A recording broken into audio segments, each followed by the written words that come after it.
Hello friends, कैसे हैं आप सभी लोग। ये हमारा दूसरा लेक्चर होगा प्राचीन भारत के इतिहास का, है ना। पहला लेक्चर मैं डाल चुका हूं, आपको पता है, प्राचीन भारत के इतिहास में पाषाण काल का। दूसरा लेक्चर है इस पे प्राचीन भारत के इतिहास में हड़प्पा सभ्यता। ये ऑर्डर मैं आप लोग को बता ही चुका हूं कि क्या था। इस पे भी एक वीडियो बन चुका है कि सिलेबस में प्राचीन भारत के इतिहास का सिलेबस क्या है। सबसे पहले आपका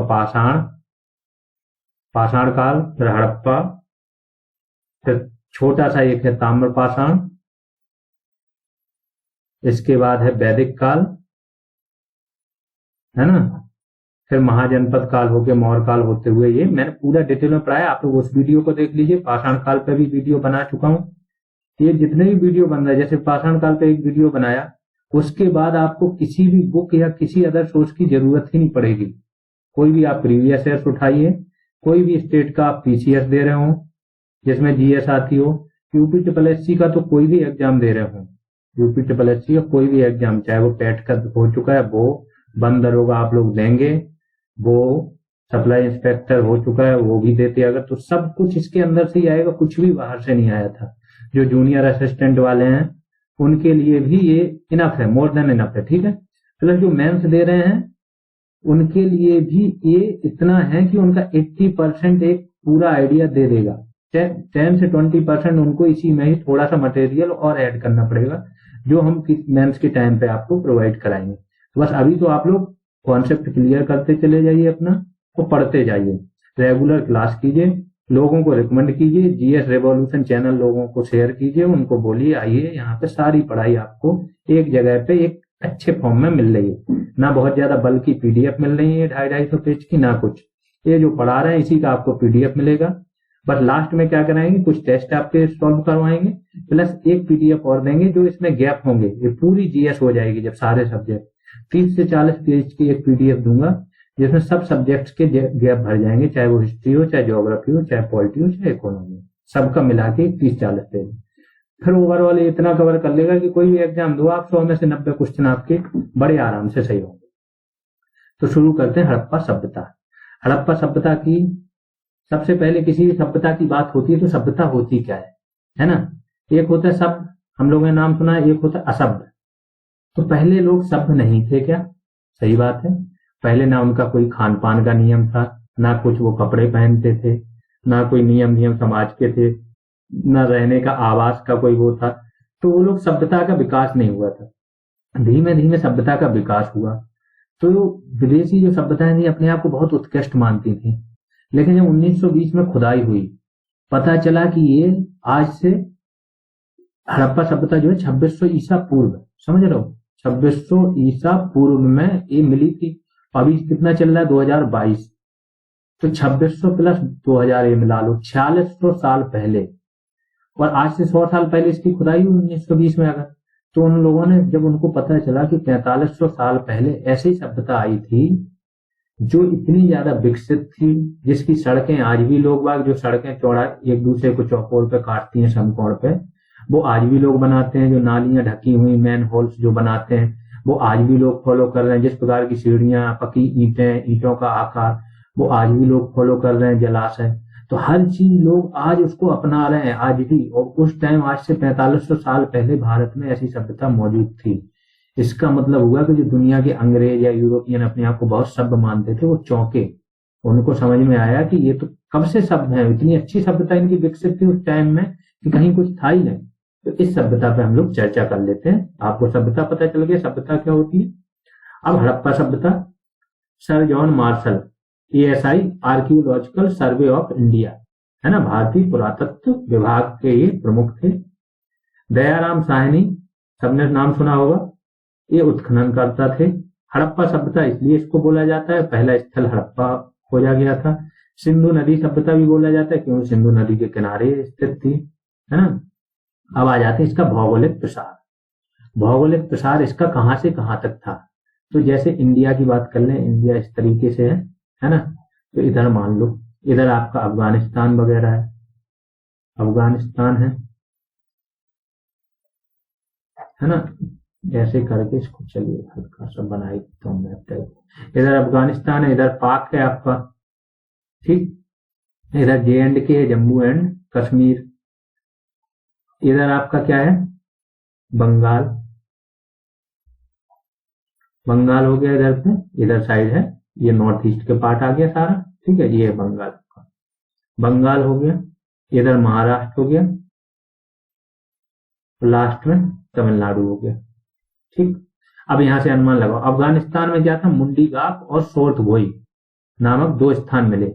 यहाँ पे दो स्थान मिलेंगे जिनका नाम है मुंडी गाप और सोर्थ भोई। एक शुद्ध कांगे डोर भी अफगानिस्तान से मिलेगा स्थान, ठीक है। ये अफगानिस्तान में हो गए।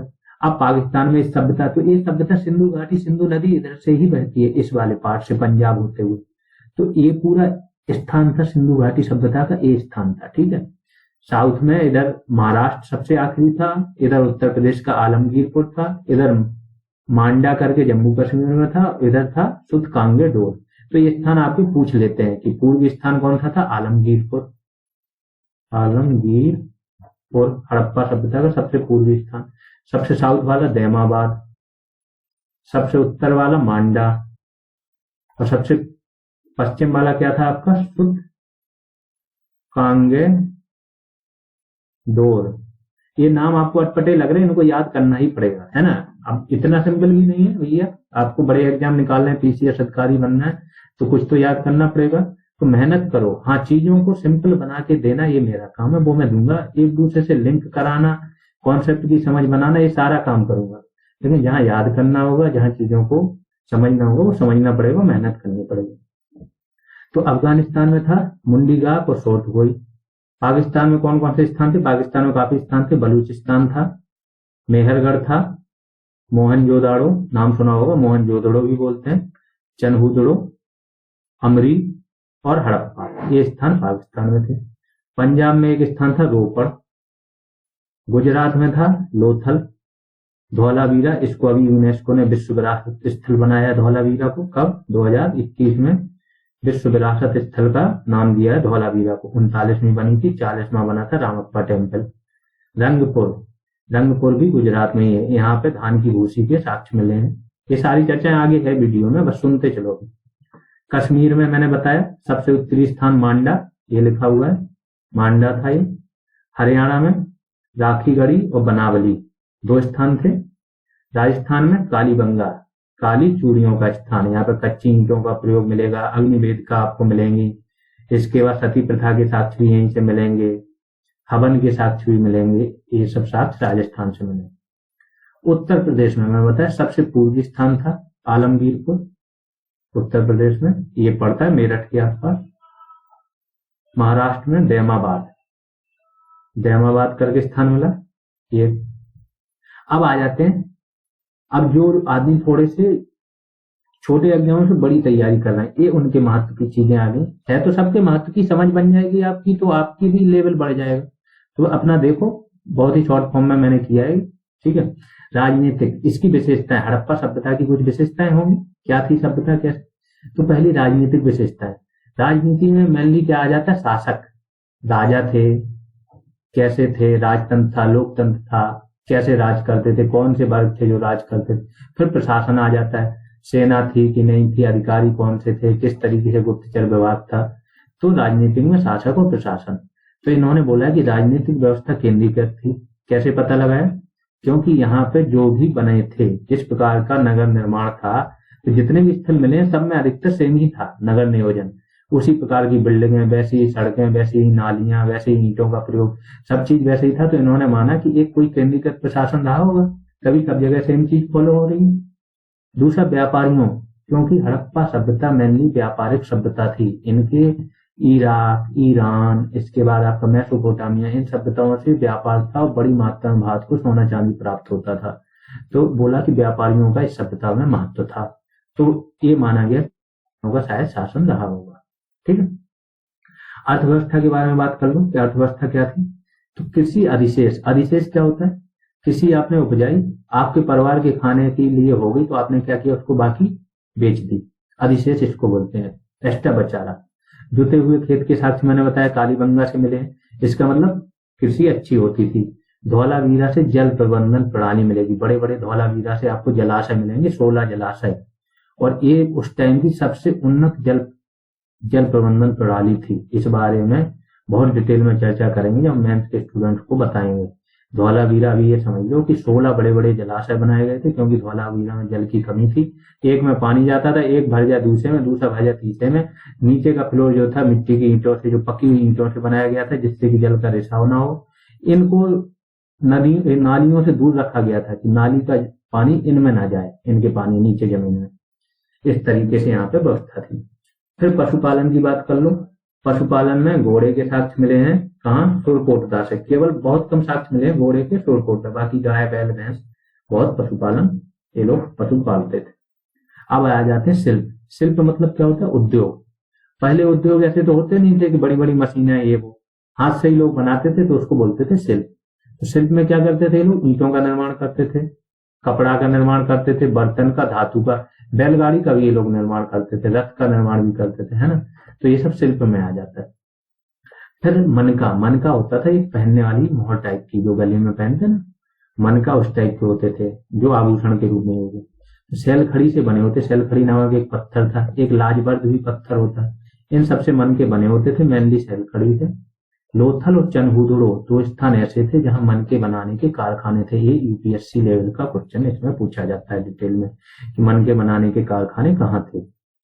फिर व्यापार। व्यापार कैसा था? एक तो इनका व्यापार अंतरराष्ट्रीय व्यापार भी था, अंतरराष्ट्रीय और अंतरराज्यीय दोनों व्यापार इनके फेमस थे। राजस्थान में खेतड़ी की खदानों से क्या मंगाते थे? तांबा भी मंगाते थे, है ना। कांस्ययुगीन सभ्यता है, तो कांस्ययुगीन सभ्यता में तांबा और टिन मिला के क्या कांसा बनाते थे, तो वो इनको विधि मालूम थी। बैलगाड़ी परिवहन के लिए, आने जाने के लिए बैलगाड़ी का यूज करते थे। नाव का भी उपयोग मिला है। लोथल से एक डॉकयार्ड मिला है। डॉकयार्ड मतलब जहां पे जहाज खड़े होते हैं, तो लोथल से उसके साथ मिले, इसका मतलब जहाज भी चलते थे। हड़प्पाई सभ्यता। अब हड़प्पाई कला की बात कर लेते हैं। कला का क्या क्या मिला? कला देखो बहुत प्रकार की कला होती है। स्थापत्य कला होती है, चित्रकला होती है, इसके बाद मूर्ति कला होती है, इसके बाद संगीत वगैरह अदर कलाएं होती हैं। स्थापत्य में क्या होता है? निर्माण, बिल्डिंगें बना रहे, भवन बना रहे, मस्जिदें बना रहे, इमारतें, मीनारें, किले, ठीक है। ये हो गया आपका क्या? स्थापत्य। स्थापत्य पे बात कर लेते हैं, क्या बनवाए? नगर नियोजन। नगर नियोजन हम इनका क्या था कि नगर जो बसा हुआ था, दो टाइप का बसा था। एक पश्चिमी भाग जो था उसमें एक गढ़ी थी, ऊंचाई पे बसा हुआ था। पश्चिमी भाग ऐसा था, वो ऊंचाई पे, और पूर्वी भाग जमीन पे ही बसा हुआ था। दूसरी चीज, पश्चिमी भाग एक दीवार से घिरा हुआ था, प्राचीर, जो रक्षा के लिए बनाई गई थी। सारी मैन इमारतें पश्चिमी भाग में मिलेंगी आप। तो ये माना गया इधर शासक वर्ग रहता था पश्चिमी भाग में, और इधर कौन से? कामगार वर्ग रहता था, मजदूर वर्ग, ठीक है। तो नगर मुख्यतः दो भागों में विभाजित था, पश्चिमी और पूर्वी भाग। लेकिन कुछ अपवाद भी है कि धौलावीरा 3 भागों में विभाजित था। पहली चीज, पश्चिमी भाग के महत्वपूर्ण भवन। पश्चिमी भाग में कौन कौन से थे? स्नानागार भी मिलेगा, अन्नागार भी मिलेगा, सभा भवन भी मिलेगा। ये कहा? मोहनजोदड़ो में ज्यादा मिलते हैं। मोहनजोदड़ो सबसे बड़ा अन्नागार भी यहाँ पे मिलेगा, मोहनजोदड़ो में, ठीक है। फिर पक्की ईंटों से कालीबंगा, जो बाकायदा क्या होता था कि यहाँ पे अधिकतर भवन जो थे हर जगह पक्की ईंटों से बनाए गए थे। मेसोपोटामिया की सभ्यता में जिसकी तुलना की जाती है कि मेसोपोटामिया की सभ्यता से प्रभावित हो गई सभ्यता बनी, जबकि वहां पे कच्ची ईंटों का प्रयोग होता था, और यहाँ पे क्या है? पक्की ईंटों का प्रयोग। और ये पक्की ईंटों के अलावा इसका अपवाद कहाँ मिला? कालीबंगा, यहाँ पे कच्ची ईंटों का उपयोग हुआ है। तो ये ध्यान रखो, सारी चीजें एक एक चीजें याद रखो, इससे बाहर कुछ भी नहीं जाने वाला। फिर मूर्तिकला। अब आ जाते हैं मूर्ति कला पर। मूर्ति कला में पत्थर या धातु से निर्मित मूर्तियों के साक्ष्य मिले हैं, है ना। क्या मिले मूर्ति कला में? या तो पत्थर से निर्मित मूर्तियां मिली है या धातु से। अब धातु वाली मूर्ति पे आ जाते हैं। मोहनजोदड़ो से कांसे की नर्तकी की मूर्ति मिली है। कांसे की बनी हुई नर्तकी की मूर्ति कहाँ से प्राप्त हुई? मोहनजोदड़ो से। मूर्ति निर्माण में क्या? लुप्त मोम विधि का उपयोग किया गया। लुप्त मोम विधि क्या थी मैं बता दे रहा हूँ। क्या करते थे? पहले मोम का प्रयोग करके कोई एक वो बना लिया, सांच, कोई भी एक आकृति बना ली जिसकी भी बनानी हो, ठीक है, मोम का प्रयोग करके बना लिया। अब इसको क्या करेंगे? मिट्टी से चारों तरफ से पैक कर देंगे, तो मिट्टी क्या होगी? यहाँ पे भर गई, है ना।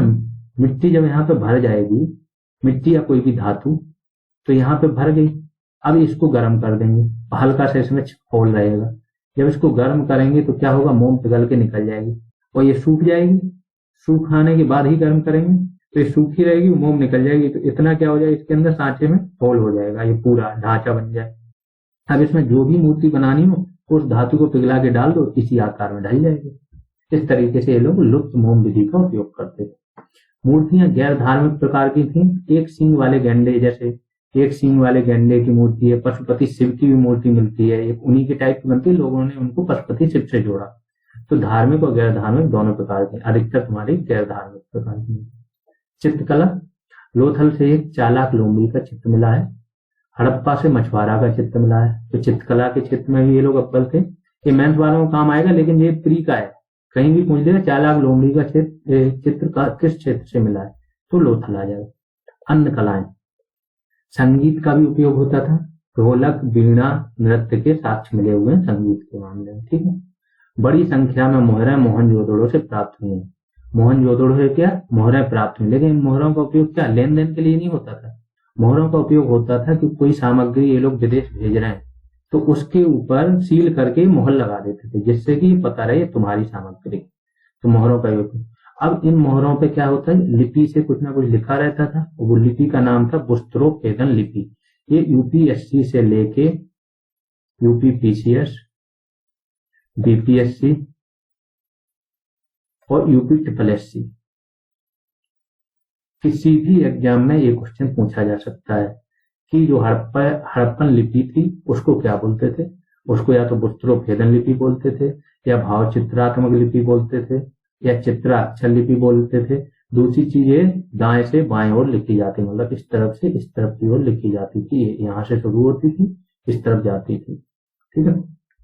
अब हड़प्पाई समाज की बात कर लेते हैं। समाज किस टाइप का था, तो समाज में भेदभाव था। समाज में सबको पता है कि पश्चिमी और पूर्वी भाग में बटा हुआ है, यहाँ पे सेवक लोग रह रहे हैं और इस तरफ मालिक लोग रह रहे हैं, तो समाज में भेदभाव था।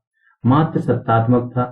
कैसे माना, क्योंकि मातृ देवी की बहुत सारी मूर्तियां मिली है, मातृ देवी की, तो लोगों ने माना कि माताओं का, औरतों का ज्यादा सम्मान था, तो मात्र सत्तात्मक समाज था। दास प्रथा प्रचलित थी, क्योंकि इतने बड़े पैमाने पर निर्माण कार्य हुआ है तो दासों के माध्यम से कराया गया होगा। समाज सहिष्णुता थी, समाज में सहिष्णुता थी। सहिष्णुता क्या होती है, आप लोगों ने सुना होगा बहुत बार, सहिष्णुता असहिष्णुता फैल गई है समाज में, है ना। असहिष्णुता और असहिष्णुता फैल चुकी है समाज में। तो क्या होती है, तब पता चलेगी जब आपको पता हो सहिष्णुता। तो सहिष्णुता होती है कि आपके किसी से मतभेद हो या आप उनके विचारों से सहमत ना होते हुए भी उनके विचारों के प्रति सम्मान रखते हो और बिना उसके वाद विवाद में पड़े हुए आप अपना काम कर रहे हैं। इसको बोलते हैं सहिष्णुता, कि आप वो व्यक्ति बिल्कुल भी पसंद नहीं है फिर भी आप उसके विचारों को सम्मान देंगे। अब आ जाते हैं धर्म। धर्म कौन सा था, मोहनजोदड़ो का या हड़प्पाई समाज का। मोहनजोदड़ो से पशुपति शिव की छवि वाली एक मूर्ति प्राप्त हुई है। ठीक, मोहनजोदड़ो क्या हुआ, एक मोहर, एक्चुअली एक मोहर मिली है जिस पर पशुपति शिव की मूर्ति बनी हुई है। दूसरा, वृक्ष की पूजा होती थी, नाग की पूजा होती थी, पीपल, जल, अग्नि, ये सारी पूजाएं भी होती थी। ठीक है। अब इसका पतन, सभ्यता के पतन पे आ जाते हैं, पतन भी होगा। तो इसका लोग बोलते हैं, जो मैंने बोला कि सन में नहीं पढ़ना है, कुछ लोग बोलते हैं 2600 BC से 1800 BC तक थी ये सभ्यता। कुछ लोग बोलते हैं कि 1900 BC तक ही थी, 700 साल ही रही है सही से, है ना। रोमिला थापर बोलती हैं कि ये सभ्यता का विकास जो हुआ है ग्रामीण समाज से हुआ है और ग्रामीण समाज धीमे धीमे विकसित हुआ बलूचिस्तान से। तो ये बहुत लंबी उन्होंने बताया, अलग अलग चरण बताए, प्रारंभिक, किसक चरण, संपत्ति, वो मैथ वालों का है, ऑप्शनल वालों का। आपको तो सिर्फ जानकारी दे रहे हैं कि मेनली 1900 BC या 1800 BC में ये सभ्यता समाप्त हो गई। कैसे समाप्त हुई, तो इसके साक्ष्य कुछ लोग बोलते हैं अकस्मात, कोई मार्टिमर व्हीलर या गार्डन चाइल्ड बोलते हैं कि जो आपके आर्य थे, वैदिक आर्य, इसके बाद एक वेद काल आएगा, वैदिक काल आएगा, तो आर्य आए, उन्होंने सबको मार दिया और खत्म कर दिया। इसमें वो है, लेकिन इसको माना नहीं गया, आर्य जो था उसको नहीं माना गया, आर्यों ने समाप्त किया। माना गया मेनली कि धीमे धीमे क्या हुआ, व्यापार का ह्रास हुआ, भूकंप, बाढ़, पर्यावरण असंतुलन आया और शहर उजड़ गए। ठीक है। अब आते हैं, हाँ, ये सबसे इंपॉर्टेंट पार्ट इसका यही है, क्योंकि मैंने बताया था कि कितना करा देंगे बीच बीच में ही, यहाँ पे फिर ये सारा चीज आपको एक उसमें दे रहा हूँ। तो इस चीज को बहुत ही ध्यान से सुनना, क्योंकि अधिकतर क्वेश्चन आपके 80% यहीं से आने वाले हैं, इस पेज से, एक पेज से, पूरी हड़प्पा सभ्यता के। ठीक है, तो सुन लो कहां से क्या मिला, है ना। तो आपका जो मोहनजोदड़ो है, वहां से स्नानागार मिला है, अन्नागार मिला है, सभा भवन मिला है, पुरोहित आवास मिला है, कांसे की नर्तकी की मूर्ति मिली है, यहां तक कि यहां से पशुपति शिव की। तो अधिकतर मूर्तियां आपको जो भी मिली हैं, अधिकतर मूर्तियां आपको कहां से मिलेंगी, मोहनजोदड़ो, खासतौर से धारतू की मूर्तियां मिलेंगी, है ना। तो ये अपने माइंड में बसा लेना, मोहनजोदड़ो से अधिकतर मूर्तियां मिलेंगी। सिर्फ एक मूर्ति पुजारी की जो पत्थर की मिलेगी, जो मोदी जी जैसे दिखते हैं, बाकायदा देखना आप लोग कभी गूगल पे डाल के, तो पत्थर की पुजारी की मूर्ति है, वो कहां से मिली है, वो हड़प्पा से मिलेगी। इनको जरूर देखना आप लोग गूगल करके, फिर कमेंट में बताना कि कैसे दिखते हैं। ठीक है, इसमें डालना हड़प्पा से मिली हुई पुजारी की मूर्ति, तो आपको पता चलेगा। फिर हड़प्पा से जो मैंने बताया, पत्थर की पुजारी की मूर्ति मिली है, विदेशी लोगों को दफनाने का साक्ष्य भी यहाँ से मिला है। अब ये कैसे मिला होगा साक्ष्य, लास्ट में ये क्या है, डीएनए वगैरह से पता कर लेते हैं क्या है। तांबे की मानव मूर्ति भी कहां से मिली, हड़प्पा से। अब आ जाते हैं चनहुदड़ो। चनहुदड़ो के बारे में हमने बोला है, इसकी एक विशेषता थी, मैंने बताया पश्चिमी जो भाग था हड़प्पा का, ये वाला भाग, एक तो ये ऊंचाई पे था, दूसरा इसका चारों तरफ दीवार थी, जिसको बोलते हैं दुर्गीकरण। लेकिन चनहुदड़ो में क्या था, दुर्गीकरण नहीं किया गया, ये उसका अपवाद था। दूसरा, सिक्के के ऊपर घड़ियाल की मूर्ति, मछलियों की आकृति भी यहाँ से मिली है, मनका भी मिला है, लिपस्टिक मिला है, कंघा मिला है, उस्तरा भी मिला है। ठीक है, तो ये सारा सामान कहां से मिला है, चनहुदड़ो से। कि मतलब लोग सौंदर्यता में भी बिलीव करते थे, है ना, सौंदर्यता में बिलीव करते थे, प्लस क्या करते थे, मेकअप वगैरह भी करते थे। फिर लोथल से आपको गोदीवाड़ा मिला। गोदीवाड़ा मैंने बताया क्या होता है, जहां से नाव वगैरह, जहाज वगैरह चलते हैं, उसको गोदीवाड़ा बोलते हैं। अग्निकुंड मिला है लोथल से। रंगाई कुंड मिला है, मतलब कपड़ों पे रंगाई होती थी, है ना, वस्त्रों पे। इसका चक्की भी लोथल से मिली है।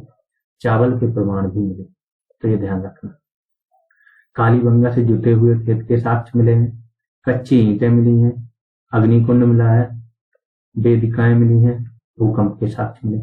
ये सब चीजें याद करनी होंगी। बस मैं क्या करूंगा, आपको एक धीमे धीमे क्या है, 2-3 बार इसको रिवाइज करा दूंगा, तो आपको ऑलमोस्ट चीजें याद हो जाएंगी। फिर भी मेहनत तो करनी पड़ेगी, है ना, तो मेहनत करते चलो, बहुत जल्दी ही जॉब पा जाओगे, अच्छी जॉब पा जाओगे। बनावली, मिट्टी का हल मिला है। बनावली कहाँ पड़ता है, ये आपका राखीगढ़ी और बनावली, ये 2 स्थान मैंने ऊपर लिखाए थे, हरियाणा में पड़ते हैं। ठीक है, तो मिट्टी का हल मिला है, उत्तम किस्म का जौ मिला है। फिर धौलावीरा का नाम सुना होगा, गुजरात में। अभी मैंने इसकी चर्चा की है कि इसको 39वां क्या बोला है, विश्व विरासत स्थल यूनेस्को ने भारत का 39वां विश्व विरासत स्थल घोषित किया है। 3 भागों में बटा हुआ था, बाकी सब 2 भागों में बटे थे। स्टेडियम भी यहाँ से मिला है, एक अभिलेख भी मिला है धौलावीरा से, और नेवले की मूर्ति भी मिली। अभिलेख क्या होता है, ये आगे चल के मौर्यकाल पढ़ोगे, बड़ी डिटेल में बताऊंगा। रंगपुर से धान की भूसी के साक्ष्य मिलेंगे, और दयामाबाद से क्या मिला है, कांसे का रथ मिला है। तो बस ये सारा जितना हड़प्पा काल समझो मोर देन इनफ मैंने करा दिया, इससे ज्यादा आएगा ही नहीं कहीं पर। ठीक है, कुछ गैप रह गए होंगे 1-2 क्वेश्चन के, तो वो जो हम बोला ना कि जब सारे सब्जेक्ट हो जाएंगे, फिर एक 30 से 40 पेज की पीडीएफ ऐसी देंगे जो सारे गैप आपके फिल कर देगा। तो एक आध क्वेश्चन अगर कहीं किसी सब्जेक्ट से रह गया ना, तो वहां मिल जाएगा आपको, तो टेंशन नहीं लेना। अब सारे लोगों से फिर से मैं बोलता हूँ कि इस जो इनिशिएटिव ये शुरू किया है, टाइम दे रहे हैं हम इतना क्रूशियल टाइम में, प्लस मेहनत कर रहे हैं आप लोग के लिए, तो आपका इतना तो बनता है कि आप सारे जो भी लोग देख रहे हैं, इसको शेयर कीजिए, जीएस रिवॉल्यूशन को हर जगह।